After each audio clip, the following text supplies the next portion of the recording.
အေဂျင့်လာပါလေတောင်ပေါ်မြို့လေးပေါ်မှာနေခဲ့ဦးကြတဲ့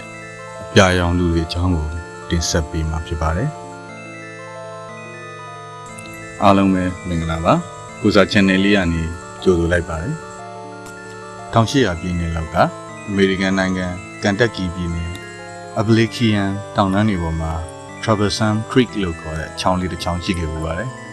အဲ့ဒီချောင်းလေးရဲ့ဘေးမှာ Fugate ဆိုတဲ့မိသားစုတွေနေထိုင်ကြပါတယ်ထူးဆန်းတာကတော့သူတို့ရဲ့အသားရည်ဟာအပြာရောင်ဖြစ်နေတာပါပတ်ဝန်းကျင်ကလူတွေက Fugate မိသားစုကိုအပြာရောင်မိသားစုလို့တော့ခေါ်ကြတဲ့အထီးပါပဲ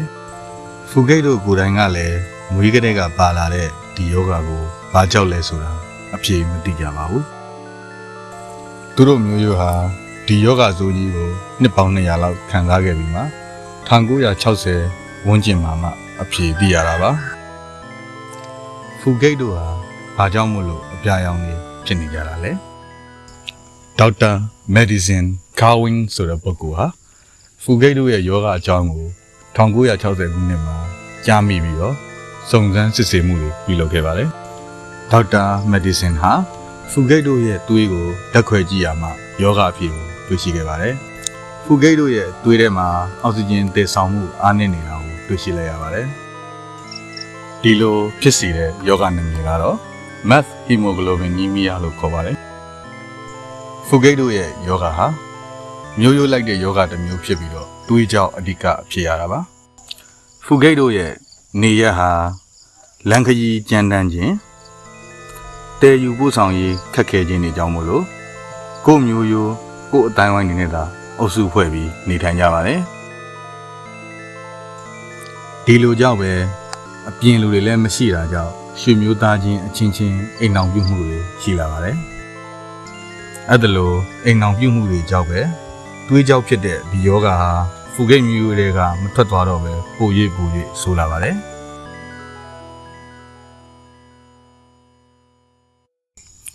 ဒါပေမဲ့လည်း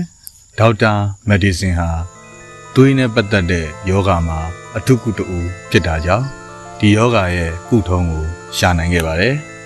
ဒီယောဂါအတွက်အဓိကဖြည့်ဆည်းကတော့မီတိုင်လင်းဘလူးလို့ခေါ်တဲ့ဒီဆိုးဆေးလေးပဲဖြစ်ပါတယ်ဒီဆေးဟာသွေးထဲမှာရှိတဲ့တန်ဓာတ်ကို